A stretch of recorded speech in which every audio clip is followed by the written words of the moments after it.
अस्सलाम वालेकुम दोस्तों, तो मैं हूँ गज़ल और आप सब कैसे हैं? अल्हम्दुलिल्लाह मैं अच्छी हूँ, आप सब भी अच्छे ही होंगे और आज मैं आई हूँ एक नया टॉपिक लेकर जो कि बहुत ही इंटरेस्टिंग है और हर घर की कहानी है। मेरे घर की, आपके घर की, हर घर की कहानी है ये। तो ये है मियाँ-बीवी के ऊपर जो कि बयान है और ये बयान दिया है जिससे मैंने ली है वो है खादिम ऑफ अल्लामा और ये बहुत ही अच्छा बयान इनका मुझे लग रहा है। ये अहमद साहब हैं कोई, तो काफ़ी फ़नी होकर ही सिखाते हैं बताते हैं वीडियो और बहुत अच्छा लग रहा है इनका वीडियो और ये जो आजकल की जो जनरेशन में चीज़ें चल रही हैं, हर घर में जो चल रही हैं, उसी पे इनका बयान मैं ज़्यादा मोस्टली देख रही हूँ, ये बता रहे हैं। ये बहुत अच्छा तरीका है इनका बयान देने का। क्योंकि हम तकरीर कभी भी सुनते हैं तो बयान में ये चीज़ें बहुत कम बताई जाती हैं कि घर में आजकल क्या चल रहा है या नौजवान को कैसे रहना है, घर में कैसे रहना है, मियाँ-बीवी को कैसे रहना है। इससे ज़्यादा बेहतर अभी कुछ नहीं है इस्लाम के लिए, सीधे रास्ते पे लाने के लिए बयान में ये चीज़ें बहुत होना ज़रूरी है। तो चलिए ये देखते हैं मियाँ-बीवी की टेंशन क्यों होती है और झगड़े क्यों होते हैं।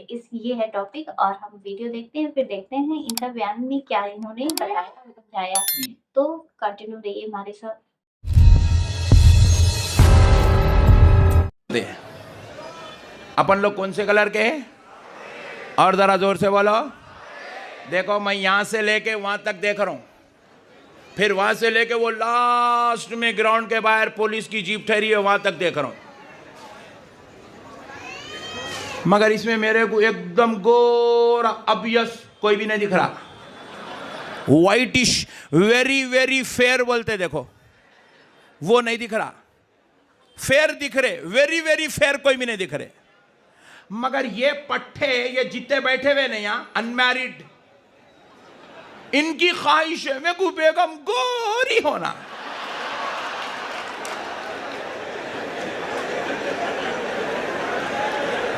इन्हें सांवला कहते, इसको बेगम गोरी होना कहते। ये गोरी की चक्कर में अम्मा, बहना, खाला, चच्ची, फुप्पू, मामी 70-70 बच्चियों को देख रहे हैं। और उसका रिजल्ट क्या निकल रहा मालूम? वो बच्ची को देखते देखते देखते देखते वो बच्ची इतना तंग आ जा रही, बोली ये मेरे को इन्हें पसंद करता नहीं, ये मुसलमाना मेरे से शादी करते नहीं, ये मेरे को इन्हें घर में लेके जाता नहीं, मेरे को रंग देखे तो बाला पसंद नहीं आते, बाला पसंद आए तो नाक पसंद नहीं आती, नाक पसंद आई तो हाइट पसंद नहीं आती, हाइट पसंद आई तो क्वालिफिकेशन पसंद नहीं आती, क्वालिफिकेशन पसंद आई तो खानदान पसंद नहीं आता। ये चक्कर में वो बच्चियां क्या कर रही हैं, गैरों की गाड़ी पे बैठ के निकल जा रही। हंस रहे आप, रोने का वक्त है। सही बोल रहा हूं गलत बोल रहा हूं? गलती बच्ची की नहीं है, वो पॉइंट टू बी नोटेड।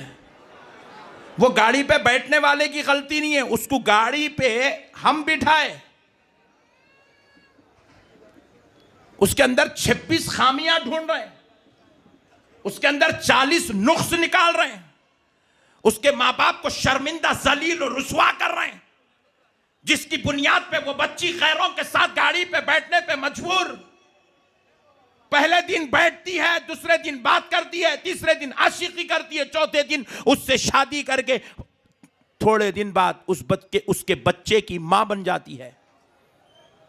अब उसके बाद हमारा मुसलमान जोश में आता, हाँ खैर के साथ बैठी, गाड़ी बीच में रुकाता, 4-5 पंचा मारता, वीडियो बनाता, फेसबुक पे डालता। क्या कर रहा? हाँ पट्टा, tiger of Nagpur, tiger of Maharashtra. आज एक का मुंह फोड़ दिया, अपनी बहन को बिठा के लेके जा रहा था। अबे हौले, तू बिठा लेता तो उन्हें कहीं को बिठाता था। तो जिसको भी ख्वाहिश है गोरी बच्ची होना, उन्हें अमेरिका को जाके शादी करना। नागपुर में बच्चियां नक्को ढूंढो बाबा, ढूंढ के यहां दिमाग खराब मत करो। हमारे मुसलमान बच्चियों के जो है जहन खराब करके उनकी आखिरत को बर्बाद नको करो। आप जाओ अमेरिका को जाके करो, लंदन को जाओ, हॉलैंड को जाओ। मैं हॉलैंड गया बयान करने, वहां इतने गोरे लोग, इतने गोरे लोग, मैं आलू को देख रहा था, उसको देख रहा था। जर्मनी गया बयान करने तो वहां भी गोरे, बेल्जियम गया तो गोरे। मैं भी बोला अल्लाह थोड़े इंडिया में डाल देता तो अच्छा था। ताकि हमारे नौजवान कम से कम भटके हुए नहीं होते थे। गोरी बच्ची होना, ये आरजू में पूरा जनाजा निकाल दे रहे उम्मत का। मिल्लत की बेटियों का तमाशा बनाया जा रहा है। नौजवानों मत करो ऐसा, तुम सौले हो, तुमको गोरी कहां से मिलेंगे। अच्छा, और एक गम्मत की बात यह है, वो गोरी बच्ची ढूंढने कौन जा रही? काली बहन जा रही। ये लो गम्मत।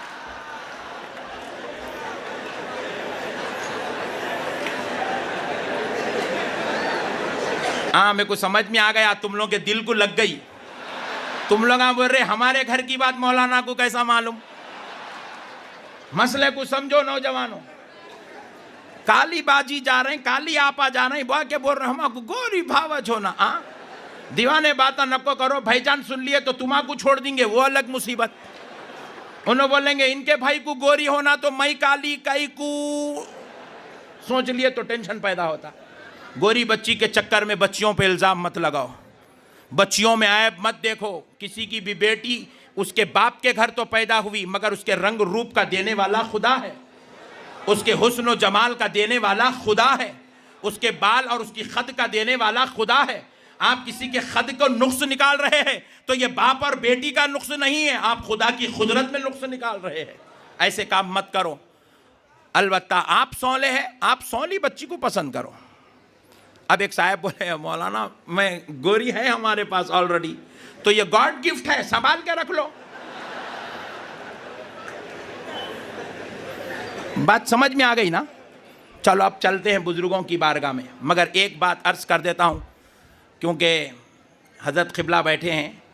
एक बात, सिर्फ एक बात मेरी आपसे गुजारिश है, अल्लाह के वास्ते अमीर बनो, अमीर। जरा जोर से, तुम गरीब नको बनो। गरीब बने तो दो ही कामा कर सकते, नमाज पढ़ना, रोजा रखना। गरीब तीसरा काम नहीं कर सकता। गरीब ज़कात नहीं दे सकता, गरीब हज को नहीं जा सकता, गरीब उम्रा नहीं कर सकता, गरीब मस्जिद नहीं बना सकता, गरीब मदरसे को ताउन नहीं कर सकता, गरीब अपने माँ बाप को हज नहीं करा सकता, गरीब अपनी बीवी का इलाज अच्छे दवाखाने में नहीं करा सकता, गरीब अपने बच्चों को हाई क्वालिफिकेशन नहीं दे सकता, गरीब अपने बच्चों की अच्छी अच्छी सलाहियतें होने के बावजूद भी अच्छे स्कूल में एडमिशन नहीं करवा सकता। गरीब कुछ भी नहीं कर सकता, खाली ऑटो चला लेना, सिगरेटा फूक लेना, घस लेना, मुँह में डालना, फूक लेते फिरना। गरीब कुछ भी नहीं कर सकता। आप गरीब मत बनो। आप गरीब बोलो, बोलो। देखो रसूल अल्लाह गरीबी को पसंद करे, मगर गरीब बनो नहीं बोले। जरा जोर से, गरीब बनो नहीं बोले। क्यों नहीं बोले? क्योंकि रसूल अल्लाह जानते थे गुर्बत में इंसान का खातिमा खराब होने के चांसेस है। गुर्बत इंसान को कुफ्र तक ले जाती है, गुर्बत इंसान को गुनाह में दलदल में फंसा देती है, गुर्बत इंसान को जलील और रुसवा कर देती है, गुर्बत इंसान को बेइज्जत कर देती है। इसलिए रसूल अल्लाह ने उम्मत को गरीब बनो नहीं कहा, बल्कि एक रिवायत में है प्यारे मुस्तफ़ा ने कहा तुम इतना जरूर कमाओ तुम्हारे बाद तुम्हारी औलाद किसी की मोहताज ना रहे। तुम्हारे बाद तुम्हारी औलाद, जरा जोर से बोलो, किसी मोहताज नहीं। अल्लाह ताला कुरान पाक में फरमाया वो अलैसा लिल इंसानी इल्ला मा सा। अल्लाह रब्बुल इज्जत इरशाद फरमा रहा है वो अलैसा लिल इंसान, इंसान के लिए कुछ नहीं है, कुछ भी नहीं है, इल्ला मा सा, वही सब कुछ है जो कुछ वो कोशिश करता है, मेहनत करता है। यानी कि आप अगर मेहनत करेंगे तो आपको मेहनत का अजर मिलेगा, आपको फल मिलेगा। 12-12 बजे तक उठने वालों को कुछ भी नहीं मिलेगा, रात में 2-2 बजे तक जागने वालों को कुछ भी नहीं मिलेगा। ठीक ठा हंसी मजाक दिल लगी चिचोरापना सिगरेट गुटके जर्दे खाने वालों को कुछ भी नहीं मिलेगा। हाँ तो दोस्तों ये थी वीडियो जो कि है अल्लामा अहमद जी की। बहुत अच्छा बयान दिया है घर की सिचुएशन को लेकर, और खास तौर से मियाँ बीवी के बीच में जो रिश्ते में टेंशन आती है वो लगभग यही सारी चीजें हैं कि हम एक-दूसरे को समझने में थोड़ा-सा अपने आप को हाई लेवल पे करते हैं कि नहीं मैं सही हूँ, तो ये सब चीज़ें रीज़न बनती हैं। और दूसरी चीज़ें कि सास का रोल जो होता है उसके बारे में भी इन्होंने बताया। तो ये चीज़ें हमारे माशरे में देखी जाती है, हर घर में यही चीज़ें हो रही है, बहुत सही बताया इन्होंने। आजकल के ज़माने को लेकर बहुत सही इन्होंने बयान दिया है। और इनका टॉपिक बहुत अच्छा है कि हाँ, ये घर को लेकर ही समझा रहे हैं। ये भी इन्होंने बोला है कि मैं ये नहीं बता रहा हूँ कि सही बुखारी में ये लिखा है, इसमें ये लिखा है। इससे बेहतर है कि घर को कैसे सँभाला जाए, ये ज़रूरी है। तो ज़ाहिर-सी बात है, इस्लाम में तो हर चीज़ बहुत ही मोहब्बत और सहूलियत के साथ ही रहना सिखाया गया है। तो इनका बयान मुझे तो बहुत अच्छा लगा, समझाने का तरीका शायद वहाँ पे जो लोग भी महफ़िल जमी थी वो भी समझ ही रहे हों, उनकी बातों को फ़ॉलो करें और अपने घर को आबाद रखें, अपने रिश्ते को खुश रखें, ये बहुत ज़रूरी है। तो आप सबको इनका बयान कैसा लगा? और आप सब भी अगर ऐसे कोई सिचुएशंस में टेंशन में रहते हैं तो प्लीज़ अल्लाह से सबसे ज़्यादा अफ़ज़ल यही है कि मियाँ-बीवी का रिश्ता जो है उससे हम हमेशा खुश रहें। अगर ये दोनों रिश्ता खुश होता है तो अल्लाह वैसे भी बहुत खुश है इस चीज़ से। तो इसी से हमारी नस्लें हैं, इसी से सारी चीज़ें हैं। तो आपको वीडियो कैसे लगी ज़रूर बताएँ, मुझे तो बहुत बेहद अच्छी लगी। और फिर मैं आऊँगी नेक्स्ट वीडियो लेकर, तब तक के लिए अल्लाह हाफ़िज़।